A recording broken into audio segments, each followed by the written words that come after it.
Hello friends, welcome to all of you in Bright Future live platform.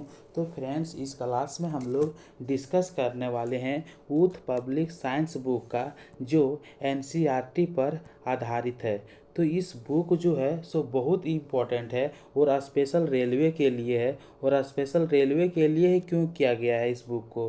तो इस book को special railway के लिए इसलिए माना जाता है क्योंकि रेलवे में जिस टाइप से क्वेश्चन पूछ सकता है उस टाइप का क्वेश्चन दिया रहता है और चैप्टर वाइज दिया रहता है। किस प्रकार से क्वेश्चन पूछा जा सकता है उसको भी शामिल किया हुआ रहता है। साथ में यहाँ तक कि ये बात है कि प्रीवियस ईयर पर भी आधारित है, यानी कि जो क्वेश्चन पूछा गया है सो किस टाइप का क्वेश्चन पूछा गया है। इसलिए यूथ पब्लिकेशन साइंस बुक जो है सो रेलवे के लिए बहुत इम्पोर्टेंट है। तो यदि आप रेलवे की तैयारी करते हैं तो इस क्लास को ज़रूर कंप्लीट रिवीजन करें और वादा करते हैं कि एग्ज़ाम होने से पहले इस बुक को कंप्लीट सॉल्यूशन करेंगे।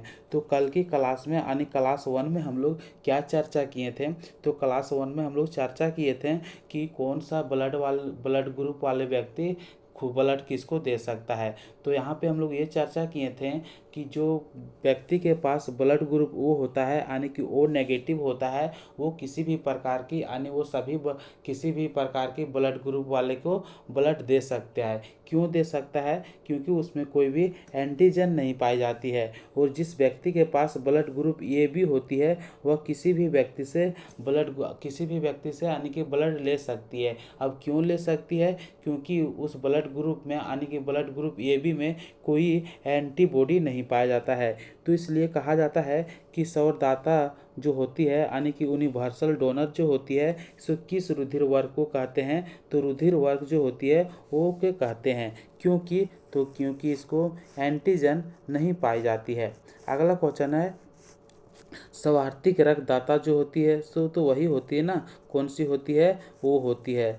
तो यहाँ पे हम लोग इस प्रकार से इसको समझते हैं। और एंटीबॉडीज़ की उपस्थिति कारण ये क्या करती है?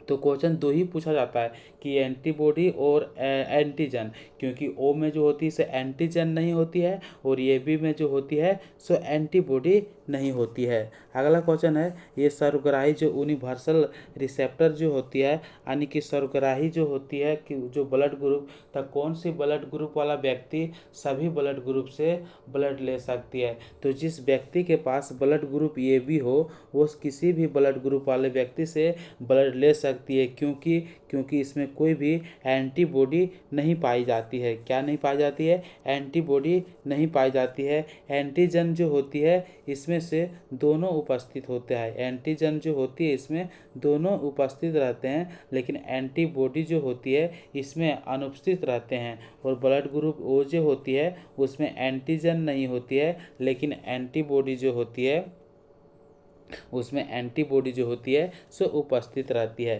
तो इस प्रकार से क्वेश्चन जो है सो एग्जाम में पूछा जा सकता है। ये भी जो है रक्त वर्ग वाले व्यक्ति को कभी कभी रक्त आदाता क्यों हो जाता है? अब क्वेश्चन पूछा जाता है कि ए बी रक्त वाले व्यक्ति को कभी कभी रक्त आदाता जो होती है सो क्यों हो जाती है?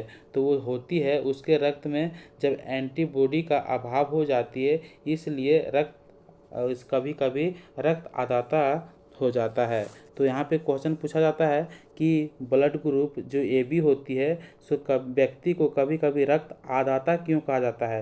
तो रक्त आदाता क्यों कहा जाता है? यानी कि वो रक्त जो से आदाता यानी कि रिसेप्टर जो कहता है सो क्यों कहा जाता है? तो क्योंकि उसका एंटीबॉडी जो होती है ना, ब्लड ग्रुप ए बी में एंटीबॉडी का अभाव होती है यानी कि एंटीबॉडी नहीं होती है, इसलिए उसे रक्त आदाता कहा जाता है। अगला क्वेश्चन क्या है देखते हैं। एक व्यक्ति है जिसका रक्त समूह ए है। क्या है? रक्त समूह ए है। सड़क दुर्घटना में गंभीर रूप से घायल हो जाता है तथा चिकित्सा रक्तदान की सलाह देते हैं, उसे रक्तदान कर सकते हैं। तो यहाँ पे क्वेश्चन क्या पूछा जा रहा है कि एक व्यक्ति जिसका रक्त समूह ए बी है और अचानक उसका क्या हो गया? सड़क में दुर्घटना हो गई। तो जब सड़क में दुर्घटना होने से वो घायल हो गया तो जो डॉक्टर जो है रक्तदान किया यानी कि डॉक्टर जो इसको रक्तदान यानी कि उसको ब्लड जो से उसको ब्लड चढ़ाने की सलाह देती है, तो उसको किस किस प्रकार से वो रक्तदान जो से कर सकते हैं? तो जिसमें जिसमें ओ है, क्या है, जिसमें ओ है, तो ये जिस व्यक्ति के पास ब्लड ग्रुप ओ है वो तो इसको दे सकती है ना, ये वाले को, फिर इसको कौन दे सकती है, ये दे सकती है। यानी कि क्वेश्चन पूछ रहा है कि दुर्घटना में गंभीर हो जाता है तो उससे रक्तदान जो कर सकता है, तो पत्नी की यो है वो भी कर सकती है, पुत्र की ये है वो भी कर सकती है, और पुत्री को ओ है तो वो भी कर सकती है। यानी कि ब्लड ग्रुप वाले ये कर सकती है, वो कर सकती है, कौन कर सकती है, ये कर सकती है और वो कर सकती है। अगला क्वेश्चन है, एक मनुष्य दुर्घटनाग्रस्त हो जाता है, समय अभाव के कारण उसे तत्काल रक्तदान की आवश्यकता पड़ती है, उसे कौन सा रक्त चढ़ाना चाहिए। तो जब व्यक्ति जो होती है, यानी कि दुर्घटना हो गई है किसी भी व्यक्ति को, तो उसे तत्काल में ब्लड चढ़ाना है। उसको उसको पास चेक करने की समय नहीं है कि जिस व्यक्ति को हमें ब्लड चढ़ाना है उसका ब्लड ग्रुप कौन सी है, तो वो हमें मालूम नहीं है, और उसके मालूम करने के चक्कर में उसका जान जा सकता है। तो इससे हम लोग समझते हैं कि उसका जान भी बचता है, तो कौन सा ब्लड ग्रुप तत्काल में चढ़ा देना चाहिए। तो ब्लड ग्रुप जो ओ नेगेटिव होती है, क्या होती है, ब्लड ग्रुप जो ए नेगेटिव होती है उसी को चढ़ा देना चाहिए, ताकि उसका जान जैसे बच सके। तो क्वेश्चन पूछा जाता है कि यदि कोई व्यक्ति को तत्कालीन में ब्लड चढ़ाना है तो कौन सा चढ़ाना चाहिए, कौन सा ब्लड ग्रुप वाला, तो ओ नेगेटिव वाला। तो चूंकि ओ नेगेटिव समूह के रक्त में ना तो एंटीजन उपस्थित रहता है और ना ही आरएच फैक्टर रहता है, इस रक्त समूह का रक्त जो होता है सो किसी व्यक्ति को देने पर कोई स्कंदन नहीं होती है। यानी कि जब ओ नेगेटिव ब्लड वाला ग्रुप, नेगेटिव जो ब्लड ग्रुप रहता है उसको यदि हम चढ़ाते हैं तो किसी भी प्रकार का क्षति नहीं होती है। एक व्यक्ति दुर्घटना में घायल हो गया, उसके रक्त की समूह जांच करने के लिए समय नहीं है, उसे कौन सा रक्त समूह दे दिया जाना चाहिए। तो अभी हम बता चुके हैं कि कोई भी व्यक्ति दुर्घटना में घायल हो गया और उसके पास जांच करने के लिए समय नहीं है, तो उसे माइनस ओ दे देना चाहिए। क्या देना चाहिए, माइनस ओ नेगेटिव जो ब्लड ग्रुप होती है वही दे देना चाहिए, क्योंकि इसमें आर एच फैक्टर जो भी होती है वो भी क्या होती है, इसमें आर एच फैक्टर भी नहीं होती है। क्या क्वेश्चन पूछा जाता है कि ओ माइनस जो होती है ना, सो रक्त के समूह में ना तो एंटीजन उपस्थित होता है और ना ही आर एच फैक्टर रहता है, तो इसलिए इसको कौन सा दे देना चाहिए, यानी कि ओ दे देना चाहिए। तो अब क्वेश्चन पूछा जाता है कि आर एच फैक्टर जो खोज किया था वो किसने किया था। तो आर एच फैक्टर की जो खोज किया था सो लैंड ऑस्टिनर व वीनर ने किया था, और कब किया था, तो 1940 में किया था। और किस में किया था, तो रिसर्च यानी कि रिसर्च के बंदर में, यानी कि बंदर में किया था, और उसका नाम था क्या, रिसर्च बंदर में इस तथ्य का पता लगाया था। तो क्वेश्चन पूछाता है कि आर एच फैक्टर का पता कौन लगाया था, तो लैंड ऑस्टिन विनर ने लगाया था, और किस में लगाया था, तो रिसर्च बंदर में लगाया था। क्वेश्चन पूछता है कि आर एच फैक्टर जो से क्या है, तो आर एच फैक्टर जो है सो एक प्रकार की एंटीजन है। आर एच फैक्टर जो होती है सो एक प्रकार की एंटीजन है। तो क्वेश्चन पूछा जाएगा कि आर एच फैक्टर जो से एक प्रकार की एंटीजन है, तो क्या जो ब्लड ग्रुप माइनस है, जो ब्लड ग्रुप ओ नेगेटिव है उसमें आर एच फैक्टर पाया जाता है, तो आर एच फैक्टर नहीं पाया जाता है, क्योंकि आर एच फैक्टर जो से एक प्रकार का एंटीजन है, तो एंटीजन जो होती है सो ब्लड ग्रुप ओ में नहीं पाई जाती है।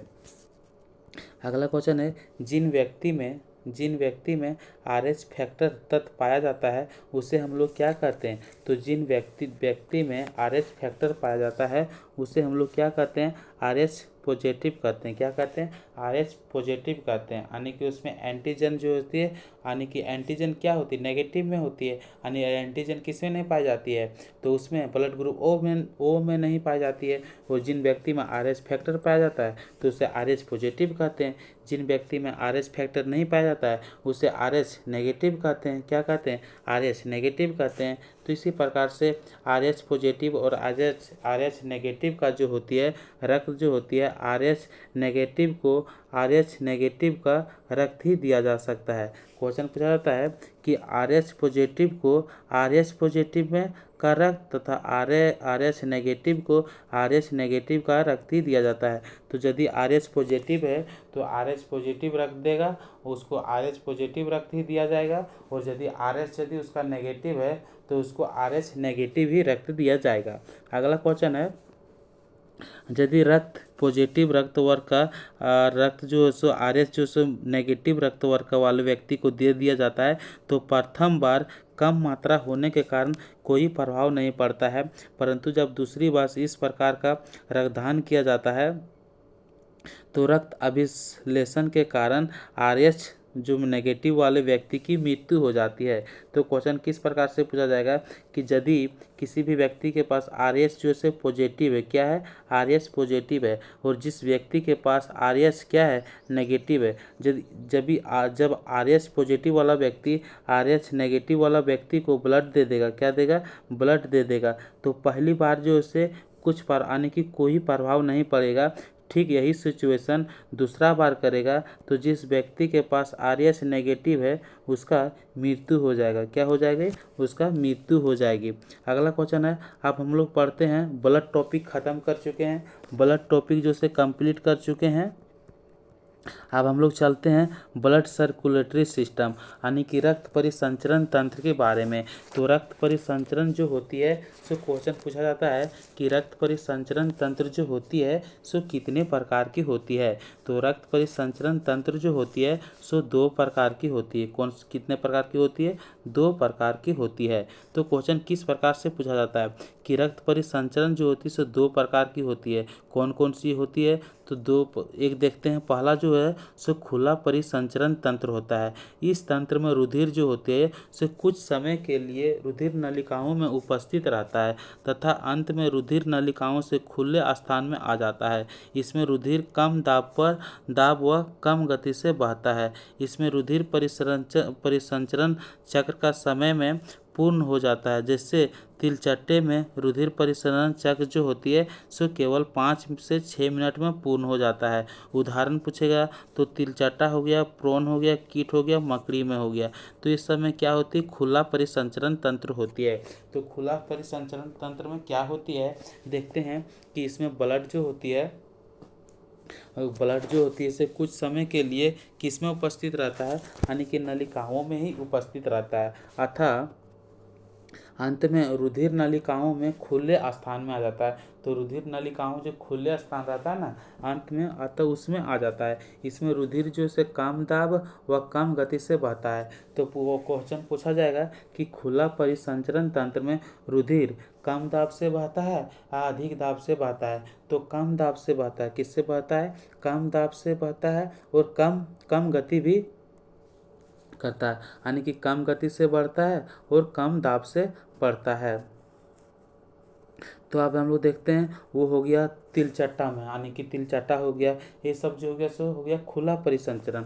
और बंद परिसंचरण तंत्र क्या किस में है, तो बंद परिसंचरण तंत्र जो होती है इस तंत्र में रुधिर बंद नलिकाओं में बंद रहता है। उसमें क्या था कि रुधिर जो होते खुला रुधिर यानी कि नलिकाओं में रहता था कुछ समय के लिए।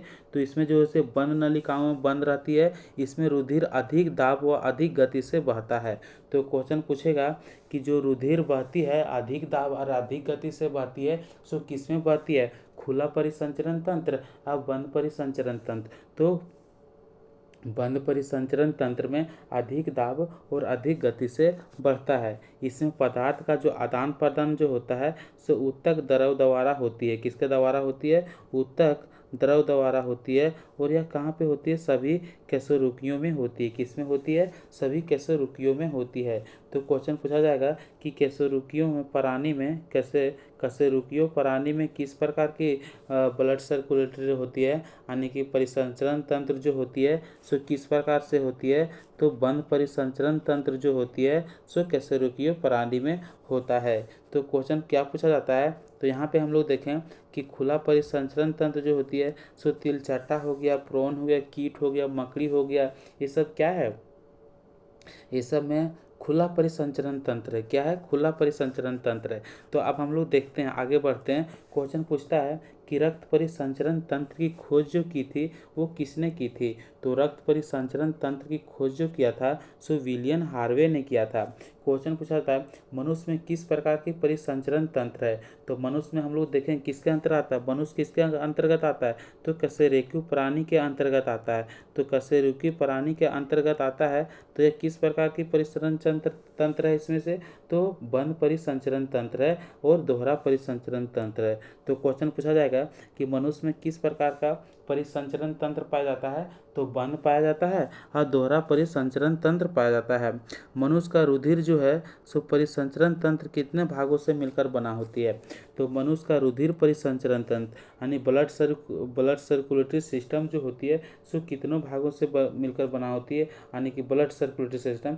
तो रुधिर परिसंचरण तंत्र जो है 2 भागों से मिलकर बना होती है मनुष्य का। जैसे कि एक हो गया ब्लड सर्कुलेटरी सिस्टम और एक हो गया लसिका, यानी कि हो गया लसिका परिसंचरण तंत्र और रुधिर परिसंचरण तंत्र। तो क्वेश्चन और डीप में जाके क्या पूछता है? क्वेश्चन और डीप में जाके पूछता है कि मनुष्य का हृदय जो होती है सो कितने कोष्ठक की होती है? तो मनुष्य का हृदय जो होती है सो 4 कोष्ठक की होती है। एक स्वस्थ व्यक्ति का हृदय 1 मिनट में कितना बार धड़कती है? तो एक स्वस्थ व्यक्ति का हृदय जो है सो एक मिनट में कितना बार धड़कती है? तो 72 बार धड़कती है। कितना बार धड़कती है? 72 बार धड़कती है। अगला क्वेश्चन है हृदय कब आराम करता है? तो हृदय आराम कब करता है? तो 2 धड़कनों का बीच होता है उसी समय हृदय आराम करता है। क्या करती है? 2 धड़कनों के बीच में हृदय आराम करती है। और अगला क्वेश्चन है हृदय घात जो होता है सटीक लक्षण कौन सी है? तो हृदय घात जो है हृदय घात के सटीक लक्षण कौन सी है? तो हृदय घात तब होती है जी मिचलाना, तेज पसीना आना, सीने में तेज दर्द होना, तब हृदय घात का सटीक लक्षण हो सकता है। अगला क्वेश्चन है हृदय स्पंदन एक विद्युत तरंगीय द्वारा निष्कासित होता है जो उपजती है हृदय में। तो क्वेश्चन पूछा जाता है कि हृदय स्पंदन जो होती है किसके द्वारा निष्पादित होता है? तो विद्युतीय तरंगों द्वारा निष्पादित होती है। जो कहाँ पे उपजती है? तो हृदय में उपजती है। कहाँ पे?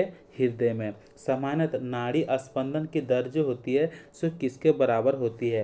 तो सामान्यतः नाड़ी स्पंदन की दर जो होती है वो किसके बराबर होती है?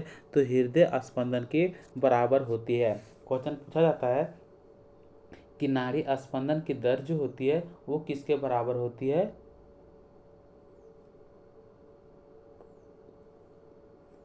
तो वो जो होती है सो हृदय स्पंदन के बराबर होती है। अगला क्वेश्चन है मनुष्य का औसत रक्तचाप जो होती है वो कितना होती है? तो मनुष्य का औसत रक्तचाप जो होती है 120 से 80 होती है। क्या होती है? 120 से 80 होती है। ऊपर वाला को 120 वाला को हम लोग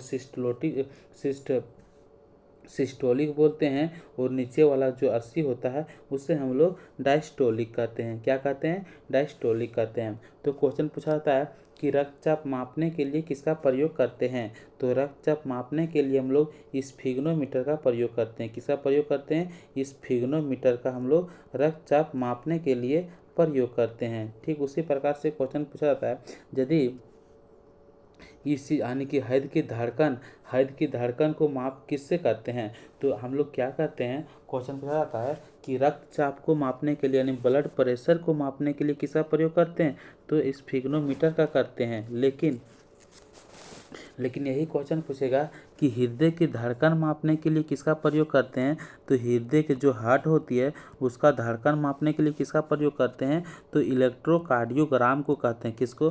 जो एग्जाम में लिखा रहता है ECG, यानी कि इलेक्ट्रोकार्डियोग्राम को हृदय के धड़कन के लिए प्रयोग करते हैं। यदि किसी व्यक्ति का रक्तचाप जो होती है 140 mmHg है। क्या है? 140 mmHg है। तो इसका उल्लेख में Hg जो से किसको इंगित करता है? तो किसी व्यक्ति का रक्तचाप जो पूछा है तो 140 mm है।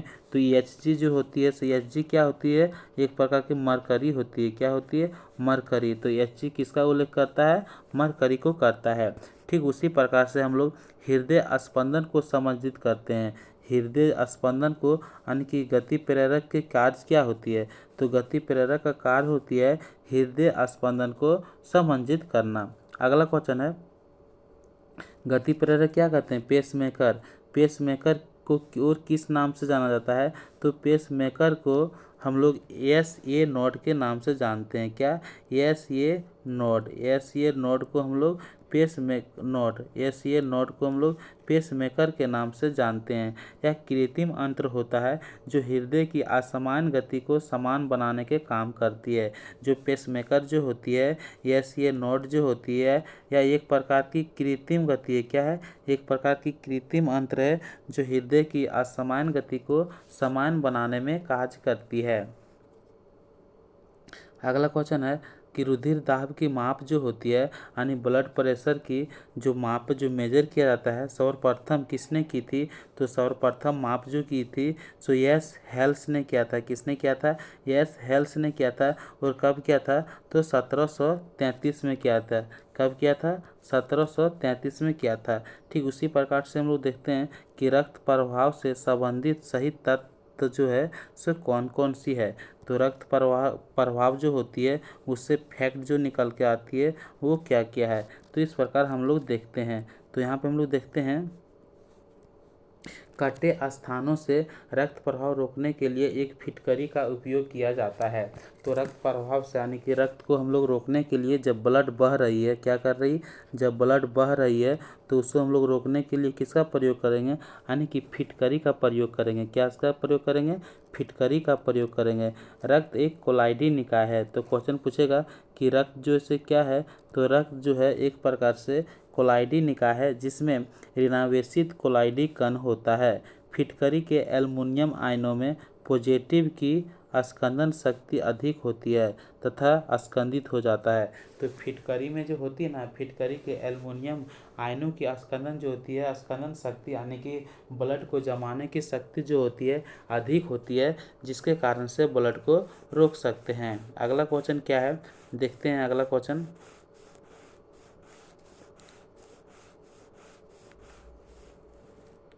अगला क्वेश्चन यही है, मनुष्य का रक्त दाब वायुमंडलीय दाब के सापेक्ष क्या होती है? ये तो मनुष्य का जो रक्त दाब जो होती है वायुमंडलीय दाब के सापेक्ष का क्या होती है?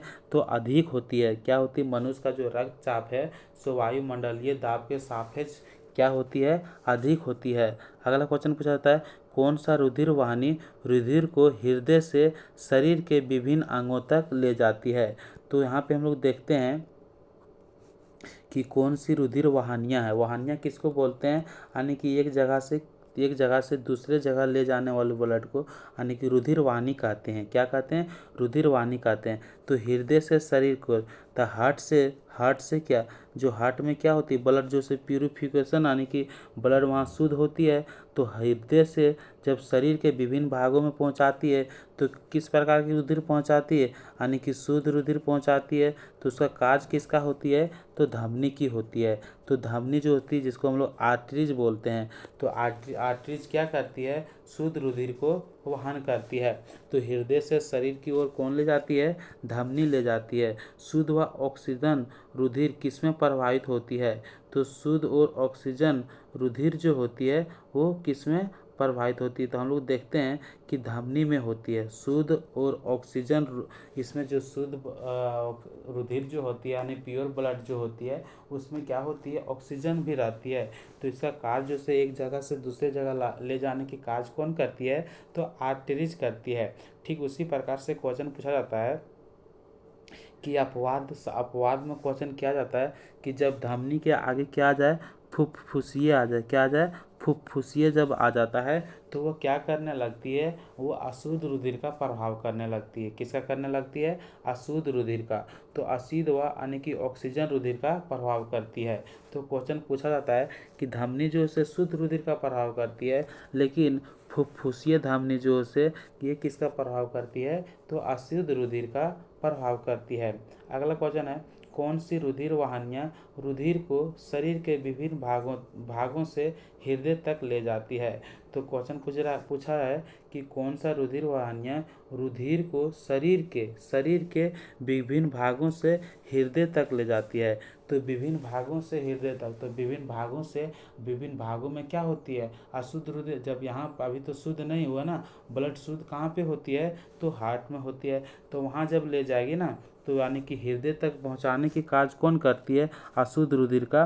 तो अशुद्ध रुधिर का जो हृदय तक पहुँचाने की कार्य जो करती है सो वेनस करती है, यानी कि शिराएँ करती है। तो ठीक इसी प्रकार से क्वेश्चन पूछा था, अशुद्ध व कार्बन डाइऑक्साइड युक्त रुधिर किसमें प्रवाहित होती है, तो शिराओं में प्रवाहित होती है। यानी कि अशुद्ध रुधिर, इसमें क्या होती है, अशुद्ध रुधिर होती है और इसमें कार्बन डाइऑक्साइड युक्त रुधिर होते हैं, इसमें जो कि शिरा ले जाती है, शरीर के विभिन्न भागों के अंगों से हृदय तक पहुंचाती है।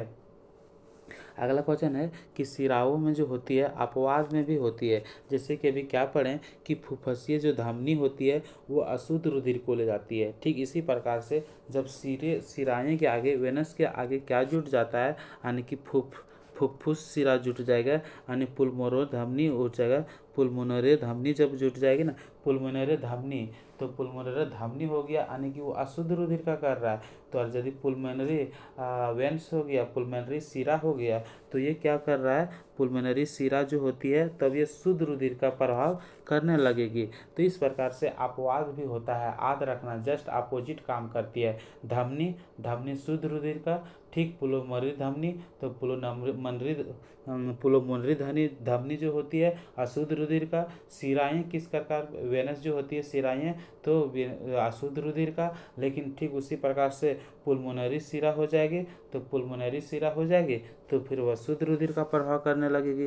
तो जस्ट अपोजिट काम करता है। अगला क्वेश्चन है, कौन सा रेडियो एक्टिव तत्व रक्त की प्रभाव गति मापन में प्रयुक्त होता है। तो इसमें से रेडियो एक्टिव तत्व कौन सी है जो रक्त की प्रवाह गति में मापन करते हैं। तो सबसे पहले तत्व हम लोग देखते हैं कि रेडियो धर्मी तत्व हो गया और उपयोग। तो जो हम लोग क्वेश्चन पूछा जाता है कि रेडियो फास्फोरस तत्व जो है उसका प्रयोग हम लोग कहाँ करते हैं, तो रक्त विकार के इलाज में, किसका, रक्त विकार के इलाज में हम लोग रेडियो फास्फोरस का प्रयोग करते हैं। अगला क्वेश्चन है, रेडियो आयरन का उपयोग हम लोग कहाँ करते हैं। तो रेडियो आयरन का उपयोग हम लोग कहाँ करते हैं, तो एनीमिया का इलाज में करते हैं। किस में करते हैं, जब व्यक्ति के पास एनीमिया का रोग हो जाती है तब हम लोग रेडियो आयरन का प्रयोग करते हैं। और रेडियो आयोडीन का प्रयोग कहाँ करते हैं, तो थायराइड ग्रंथि के इलाज के लिए आयोडीन का प्रयोग करते हैं। हृदय की धड़कन एवं नाड़ी के संस्थान के कार्य में किसका करते हैं, तो रेडियो पोटेशियम का कार्य करते हैं। तो क्वेश्चन पूछा जाता है रक्त विकार के इलाज में किसका प्रयोग करते हैं, तो रक्त विकार के इलाज में हम लोग रेडियो फास्फोरस का प्रयोग करते हैं। किसका करते हैं, फास्फोरस का। एनीमिया में को इलाज के लिए, तो एनीमिया का इलाज करने के लिए हम लोग किसका प्रयोग करते हैं, आयरन का।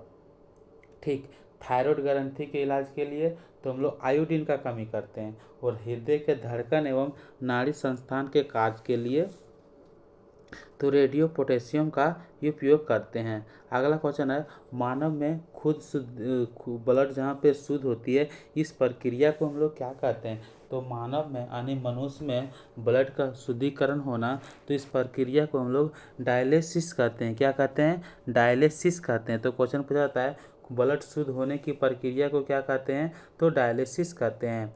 मानव रक्त की सहायता का क्या कारण होती है, तो मानव रक्त की सहायता का कारण जो होती है प्लाज्मा में प्रोटीन एवं हीमाटोक्रिट के कारण होती है। मानव रक्त की सहायता का कारण क्या होती है, तो सहायता जो बनती है मानव रक्त की सहायता का कारण जो होती है सो प्लाज्मा में प्रोटीन एवं हीमाटोक्रिट के कारण होती है। कोशिका के चारों ओर द्रव की पतली परत क्या कहलाती है, तो कोशिका के चारों ओर द्रव पतली परत जो होती है सो क्या कहलाते हैं।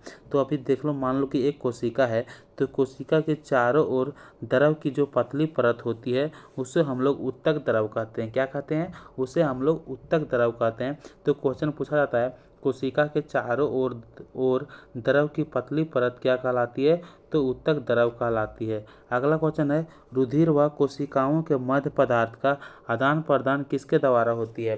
तो क्वेश्चन पूछा जाता है कि ब्लड हो गया, ब्लड हो गया, और ब्लड और सेल यानी कि ब्लड और सेल यानी कि ब्लड जो से क्या है, एक प्रकार की संयोजी ऊतक है। लेकिन यहाँ पे क्वेश्चन पूछा जा रहा है कि रुधिर व कोशिकाओं के मध्य जो होती है क्या होती है, पदार्थ का आदान प्रदान जो होती है उससे हम किसके द्वारा होती है, तो वो होती है ऊतक द्रव के द्वारा। किसके द्वारा होती है, ऊतक द्रव के द्वारा। क्योंकि अभी हम लोग क्या डिस्कस कर चुके हैं कि कोशिका के चारों ओर जो द्रव पाई जाती है, पतली पतली द्रव जो पाई जाती है उसी के तो हम लोग ऊतक द्रव कहते हैं। क्या कहते हैं, ऊतक द्रव कहते हैं। तो क्वेश्चन पूछा था कि कोशिका के चारों ओर पाए जाने वाले पतली द्रव को क्या कहते हैं, तो ऊतक द्रव कहते हैं। और कोशिका और ब्लड के बीच जो आदान प्रदान होती है तो किसके द्वारा होती है, तो ऊतक द्रव के कारण द्वारा होती है। अगला क्वेश्चन है, वाहिनियों में एकत्रित ऊतक द्रव को क्या कहा जाता है, तो वाहिनियों में जो एकत्रित यानी कि एकक ऊतक द्रव को क्या कहा जाता है, इकट्ठा हुआ ऊतक द्रव को, उसको हम लोग लसिका को यानी कि लिम्फ के नाम से जानते हैं। तो लिम्फ से क्वेश्चन क्या क्या पूछा जाता है, तो क्वेश्चन पूछा जाता है लिम्फ से कि लिम्फ जो होती है, लसिका जो होती है, इसका रंग जो होती है सो किस प्रकार होती है। तो लसिका का रंग जो होती है, लसिका का जो रंग जो होती है सो किस प्रकार से होती है, तो यह हल्के पीले रंग की होती है। किस प्रकार से होती है, हल्के पीले रंग की होती है। तो अब हम लोग देखते हैं इसमें लाल वर्णक जो होती है, क्या होती है, लाल वर्णक जो होती है ना, इसमें लाल वर्णक हीमोग्लोबिन अनुपस्थित रहता है। लाल वर्णक हीमोग्लोबिन जो होती है सो क्या होती है, अनुपस्थित रहती है यानी कि एब्सेंट रहती है। क्या रहती है, एब्सेंट रहती है। एब्सेंट मतलब अनुपस्थित रहता है। अगला क्वेश्चन है, इसका रासायनिक संगठक जो होती है सो प्लाज्मा की भांति होती है। इसका रासायनिक संगठक जो होती है किसका, लिम्फ का, लसिका का जो होती है सो प्लाज्मा की भांति होता है। इससे विशेष प्रकार की सफ़ेद कोशिकाएं होती है जिसे लिम्फोसाइट्स कहते हैं। तो लसिका जो होती है ना, क्या, लसिका जो होती है इसमें विशेष प्रकार की सफ़ेद कोशिकाएं होती है। किस प्रकार की, विशेष प्रकार की सफ़ेद कोशिकाएं होती है, सफ़ेद कोशिकाएं होती है जिसे लिम्फोसाइट्स कहते हैं। इसमें प्रभाव जो होती है सो केवल एक ही दिशा में अर्थात ऊतकों से हद की ओर होती है। इसमें प्रभाव जो होती है सो केवल एक दिशा में होती है। तो पूछेगा कि इसमें जब प्रभाव जो होती है लसिका में, तो लसिका में कितने दिशा में प्रभाव होती है, तो लसिका में एक ही दिशा में प्रभाव होती है। कुछ भी चीज़ जाती है यानी कि ट्रांसपोर्शन करती है, एक जगह से दूसरे जगह जाती है, तो किस में से जाती है, तो एक ही दिशा में जाती है। और यह जो होती है अर्थात ऊतक से हृदय की ओर होता है। कहाँ होती है, ऊतक से होती है हृदय की ओर, हृदय की ओर होती है। अगला क्वेश्चन है, अगला क्वेश्चन क्या है देखते हैं। तो अगला क्वेश्चन में से अब हम लोग देखते हैं, अगला क्वेश्चन में हम लोग यहाँ पहुँच गए हैं, चैप्टर नंबर जो से 18 यानी कि हम लोग चैप्टर नंबर पहला कितना, चैप्टर नंबर हम लोग 17 से चालू किए हैं। अब हम चैप्टर नंबर 18 पर पहुँच गए हैं। तो इसमें चैप्टर का नाम जो है सो हार्मोन एंड इंडोक्राइन्स ग्लैंड्स है। तो इस चैप्टर को हम लोग कल पढ़ेंगे। तो अब हम लोग मिलते हैं नेक्स्ट क्लास में। तो यदि आप लोग इस वीडियो को नहीं देखे हैं, क्लास 1 वाला वीडियो को यदि आप लोग नहीं देखें तो एक बार ज़रूर देखें।